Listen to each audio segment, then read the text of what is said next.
মিষ্টি ছেলে আবু বক্কর নাম, মজারে মজারে দুষ্টুমিতে শেখাতো ইসলাম। বাবা মায়ের বাধ্য ছেলে, অভিযোগ কারো নাই, তাই তো তাকে আদর করে ভালোবাসে সবাই।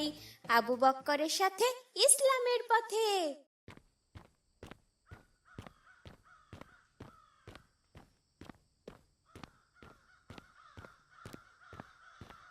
আসসালামু আলাইকুম চাচা, কেমন আছেন? ওয়ালাইকুম আসসালাম।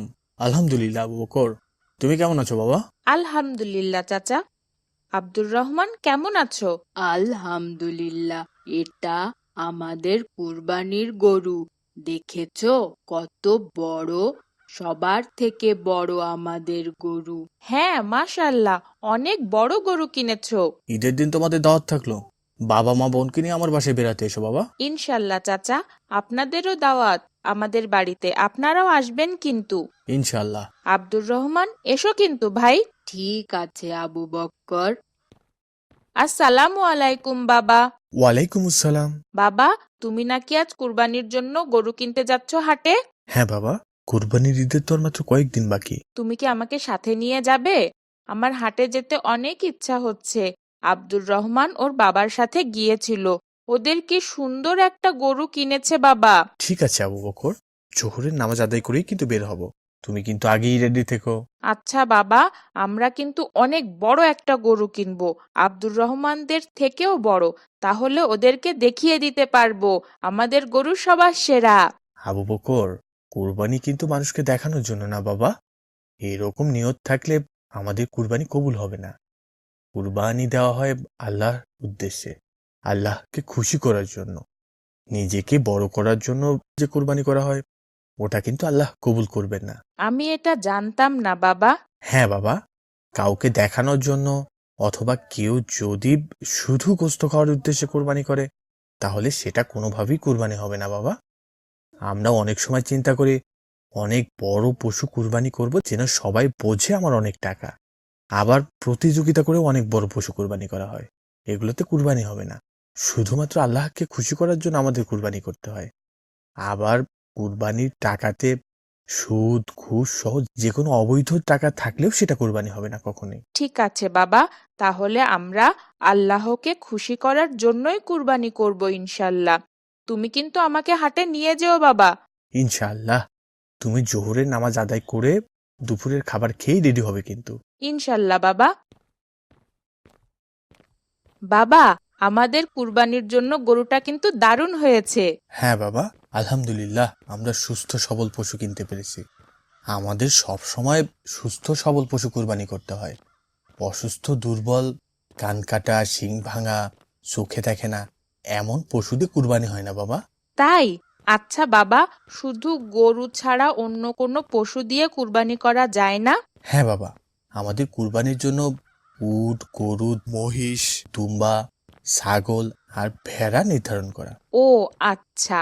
মা, মা, আসসালামু আলাইকুম মা। ওয়ালাইকুম আসসালাম। মা, বাসার নিচে দেখো কি সুন্দর একটা কুরবানির গরু কিনে এনেছি, চলো দেখবে। তাই? তুমি যাও বাবা, আমি রান্নাটা শেষ করেই আসছি। ঠিক আছে মা। আবু বক্কর, তোমাদের কুরবানির গরু কিনেছো? হ্যাঁ আব্দুর রহমান, গতকাল কিনেছি। আবু সায়েম, তোমাদের গরু কি কিনেছো? হ্যাঁ ভাই, আমরা 7 জন মিলে একটা গরু কিনেছি। কি বলো? 7 জন মিলে মাত্র একটা গরু? আব্দুর রহমান, তুমি হাসছো কেন? ওরা 7 জন মিলে মাত্র একটা গরু কুরবানি করবে, আমরা তো একাই একটা গরু কুরবানি করছি। এভাবে বিদ্রূপ করা ঠিক নয় আব্দুর রহমান। যার যেরকম সামর্থ্য আমাদের কুরবানিগুলো সেভাবে দিলেই আল্লাহ কবুল করেন। যদি আমাদের সামর্থ্য কম থাকে তাহলে উট গরু আর মহিষ সর্বোচ্চ 7 জন মিলেও একটা কুরবানি করা যায়। তবে ছাগল দুম্বা আর ভেড়া একজন ব্যক্তির একটা কুরবানি না দিলে হয় না। সেটা তো জানি আবু বক্কর, কিন্তু 7 জন মিলে মাত্র একটা গরু?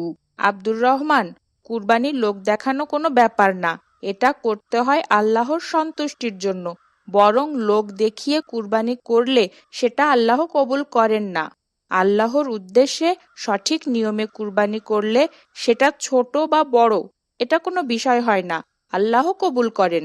হ্যাঁ, তা ঠিক। আমি দুঃখিত।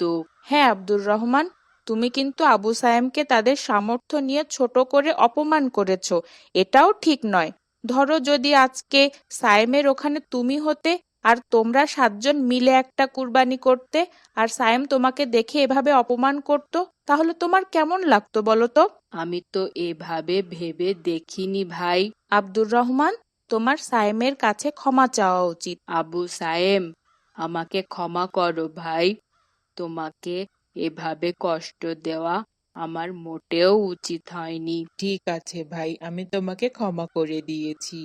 আর তোমাদের দুজনেরই ঈদের দিন আমার বাসায় দাওয়াত, আসবে কিন্তু ভাই। ইনশাল্লাহ। চলো এবার আমরা বাসায় যাই। ঠিক আছে। আসসালামু আলাইকুম বাবা, ঈদ মুবারক। ওয়ালাইকুম সালাম, ঈদ মোবারক। বাবা, মা ডাকছে, চলো খেয়ে তারপরে ঈদগাহে নামাজ আদায় করতে যাই। আমি তো এখন খাবো না বাবা, একেবারে ঈদগাহ থেকে এসে খাবো। কেন বাবা? এটা সুন্নাহ বাবা। আমাদের নবী সাল্লাল্লাহু আলাইহি সাল্লাম ঈদুল আজহাতে ঈদের নামাজ আদায় করে এসে খাবার খেতেন, আর ঈদুল ফিতরের দিনে নামাজ আদায় করতে যাওয়ার আগে খাবার খেতেন। বাবা, তাহলে আমিও নামাজ থেকে এসে খাবার খাবো, আমিও প্রিয় নবীর সুন্নাহ আদায় করতে চাই। ঠিক আছে বাবা, তুমি তোমার মাকে বলে আসো। আচ্ছা বাবা।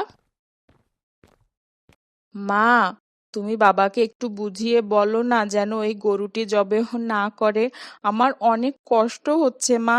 আবু বকর, চলো এবার কুরবানির জন্য গরুকে ময়দানে নিয়ে যাই। বাবা, আমার অনেক কষ্ট হচ্ছে, তুমি গরুটাকে কেন জবেহ করবে এটা ভাবতেই আমার খারাপ লাগছে, ওর জন্য আমার মায়া জন্মে গেছে বাবা। কিন্তু বাবা, এটা তো কুরবানি, আল্লাহর জন্য কুরবানি, মহান আল্লাহকে খুশি করার জন্য বাবা। কিন্তু বাবা, আমার অনেক কষ্ট হচ্ছে, প্রচন্ড কান্না পাচ্ছে, ওর জন্য অনেক মায়া লাগছে বাবা। তুমি কি ইব্রাহিম আলাইহিসসালামের নাম শুনেছ? হ্যাঁ বাবা, উনিও একজন নবী ছিলেন। হ্যাঁ বাবা, ইব্রাহিম আলাইহিসসালামের কোনো সন্তান ছিল না। আল্লাহর কাছে অনেক দোয়া করে ৮৬ বছর বয়সে একটা ফুটফুটে পুত্র সন্তানের বাবা হলেন। সেই সন্তানের নাম কি ছিল বাবা? নাম ছিল ইসমাইল। এত কষ্টের পর সন্তান পেয়ে ইব্রাহিম আলাইহিসসালাম অনেক বেশি খুশি হয়েছিলেন।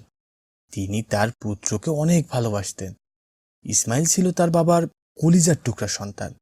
কিছুদিন পর ইসমাইল যখন কিছুটা বড় হলো, তখন আল্লাহ ইব্রাহিম আলাইহিসসালামকে স্বপ্নে দেখালেন, তুমি তোমার সব থেকে প্রিয় কিছুকে আল্লাহর জন্য কুরবানি করো। তারপর? ইব্রাহিম আলাইহিসসালাম অনেক ভেবে দেখলেন তার সব থেকে প্রিয় তো তার সন্তান ইসমাইল, তার মানে আল্লাহ ইসমাইলকে কুরবানির নির্দেশ দিয়েছেন। ইসমাইল ছিলেন তার বাবার মতোই আল্লাহ ভীরু পরহেজগার। বাবার কথা শুনে ছোট্ট ইসমাইল কোনো চিন্তা না করেই বললেন, আল্লাহ যা নির্দেশ করেছেন তা পালন করেন, নিশ্চয়ই আপনি আমাকে সবুরকারীদের মধ্যেই পাবেন। ইসমাইল এত সহজে রাজি হয়ে গেলেন বাবা? একবারও ভাবলেন না? হ্যাঁ বাবা, এটাই আল্লাহ ভীরুতা। এরপর তাকে কুরবানির জন্য নিয়ে গেলেন তার বাবা ইব্রাহিম আলাইহিসসালাম। যখন তার গলায় ছুরি চালালেন, তখন আল্লাহ খুশি হয়ে গেলেন। তিনি ফেরেশতাকে দিয়ে একটি দুম্বা পাঠিয়ে দিলেন কুরবানির জন্য। ইসমাইলের পরিবর্তে দুম্বা কুরবানি হয়ে গেল। বাবা আবু বকর, আমরা তো শুধু একটি গরু আল্লাহর সন্তুষ্টির জন্য কুরবানি করছি, তাতেই কষ্ট পাচ্ছ? আর ইব্রাহিম আলাইহিসসালাম নিজের প্রিয় পুত্রকে আল্লাহর সন্তুষ্টির জন্য কুরবানি করতে রাজি হয়েছিলেন বাবা। আমি বুঝেছি বাবা, কুরবানি মানে ত্যাগ, আল্লাহর জন্য ত্যাগ।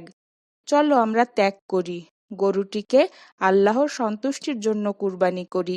এই তো আমাদের ভালো আবু বকর।